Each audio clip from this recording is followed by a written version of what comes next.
It was supposed to be the happiest day of our lives. My fiancé and I had everything planned out. Our wedding, our future, everything. But then, out of nowhere, the HOA cops showed up and ripped her away from me, right before we were about to say our vows. They didn't care that we had a venue, or that we had spent years building our dream. All they cared about was enforcing some petty rule that they thought applied to us. That day, everything changed. What followed wasn't just a fight for love, it was a battle for justice.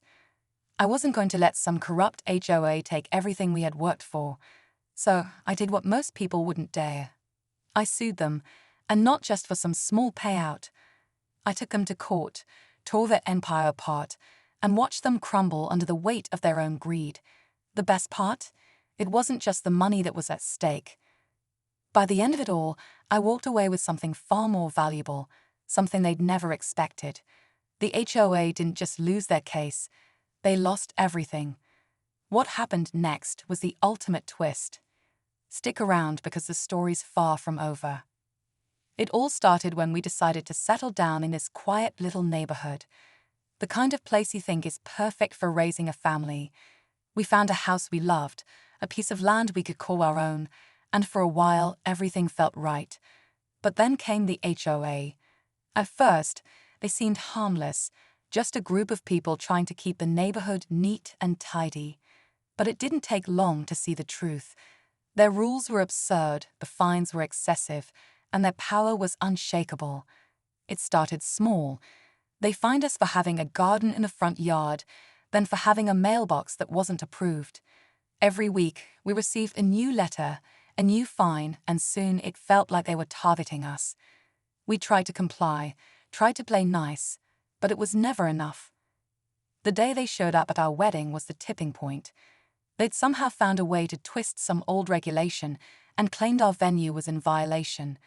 They didn't care that it was a special day, no exceptions. I could see the fear in my fiancé's eyes as they dragged her away, and that's when something in me snapped. I couldn't let them get away with it. This wasn't just about a wedding anymore. It was about standing up against a system that had too much control over people's lives, and I wasn't going to stop until I took them down. As the days passed after the wedding disaster, I couldn't shake the feeling that this was bigger than just some petty bureaucratic mistake. I started digging into the HOA's history, talking to neighbors who had been there longer than us. What I found was shocking. The HOA wasn't just about enforcing rules. It was a money machine, built on exploiting residents, charging outrageous fees, and fining people for the smallest infractions. The more I learned, the more I realized how deeply they had their claws in the community. I reached out to a lawyer, someone who'd taken on big corporations before, hoping they'd see the potential in taking on an HOA this corrupt. But they were hesitant. They told me that HOA had deep pockets, plenty of resources, and a long history of winning in court. I was up against more than just an unfair system. I was up against a well-oiled machine that had been bullying homeowners for years. But I couldn't back down. I began meeting with other residents, quietly at first, gathering stories from people who had been pushed to their breaking point. There was the elderly couple who had been fined for having a tree in their yard, the young family who was forced to remove a swing set their kids loved, and the single mom who couldn't afford the outrageous fines after a simple mistake. The HOA had ruined their lives, and they were too afraid to fight back. I knew I couldn't do it alone. So I gathered a small group of us. We made a plan, not just to fight, but to win.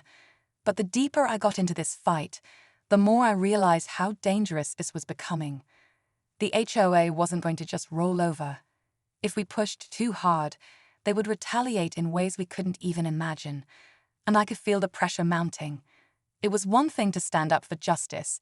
It was another to stand up against an entity that had the power to destroy lives. As the pressure from the HOA ramped up, so did the tension in our community. Our small group of supporters grew, but so did the threats. Late-night phone calls, anonymous letters warning us to drop the case, and strange people lurking around our property. It became clear that HOA wasn't playing fair anymore.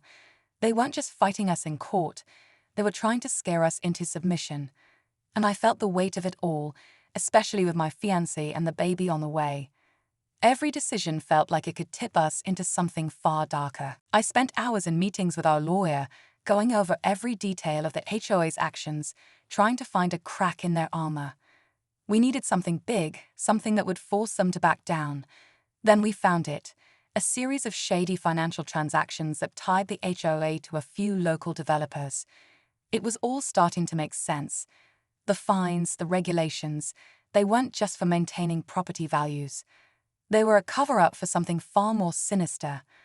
They were profiting from the destruction of people's homes, from pushing residents out so they could sell the land to developers at a premium. The more we dug, the clearer it became that this wasn't just about my fiancé and I anymore. It was about exposing a system that had been systematically taking advantage of homeowners for years. But the deeper we went, the more dangerous it became.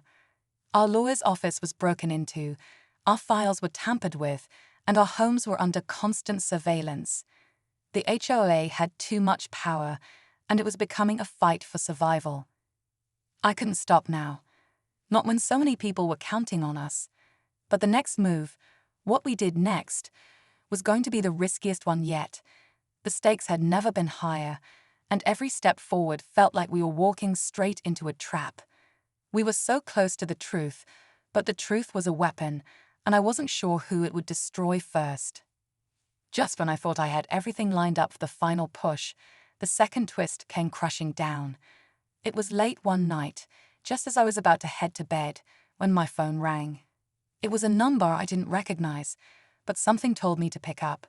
The voice on the other end was calm but cold, as if they were reading from a script. "Stop digging. This is your last warning." I froze. It wasn't just an anonymous threat this time. It was personal. They knew exactly what I was planning, what I had found. It was clear they were watching us even more closely than before. Then, just as I was about to hang up, the voice dropped a bombshell. "We know about the baby." That hit me harder than anything else. They weren't just trying to scare me, they were threatening the people I loved most. I immediately called my fiancé, but the line was dead. Panic set in. I rushed home, only to find her gone. Her things, her clothes, everything was in place, but she wasn't there. I couldn't breathe. Where was she? What had they done? I didn't know who had taken her, but I could guess. The HOA had already proven they were capable of anything.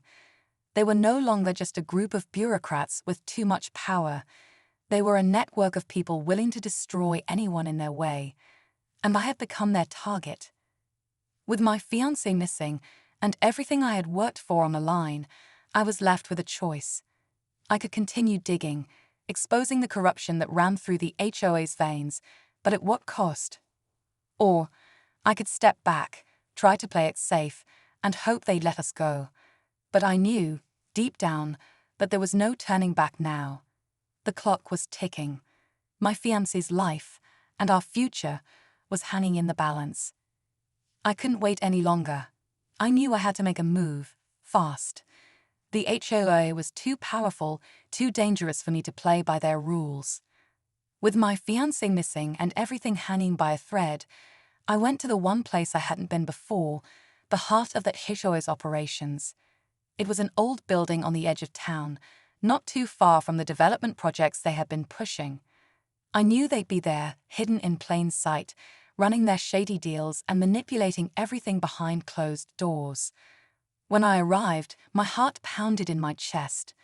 I had no backup, no guarantees that I'd even make it out alive, but I couldn't let fear stop me.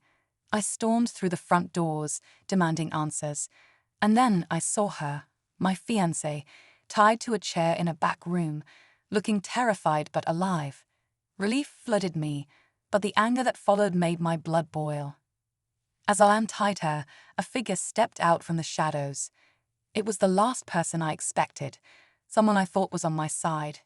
Our lawyer, but his eyes were cold, calculating, not the sympathetic face I'd grown to trust. He wasn't there to help me at all. He was part of the system I was fighting against. He'd been feeding information to the HOA, helping them cover their tracks. "You think you've won?" he sneered, pulling a gun from behind his back. This was never about you. This was about control, about power, and you've been too naive to see it. In that moment, everything clicked. The HOA's corruption, the threats, the missing documents, the constant surveillance, it had all been a game to them. And I was their pawn. But as the gun was aimed at me, something unexpected happened. A loud crash echoed through the building, and before I knew it, a group of former residents, the ones who'd helped me, burst through the door, armed with nothing but their determination. They'd been secretly working with me all along, gathering evidence and planning their own attack. The lawyer tried to backpedal, but it was too late. The game was over. I looked at my fiancé, relieved but shaking, knowing we'd won. The HOA's empire was crumbling around us, but just as we thought it was over, I got one final message, one that shook me to my core. The HOA wasn't the only one with power. There were others, hidden behind the scenes, pulling the strings even higher up, and they weren't done yet.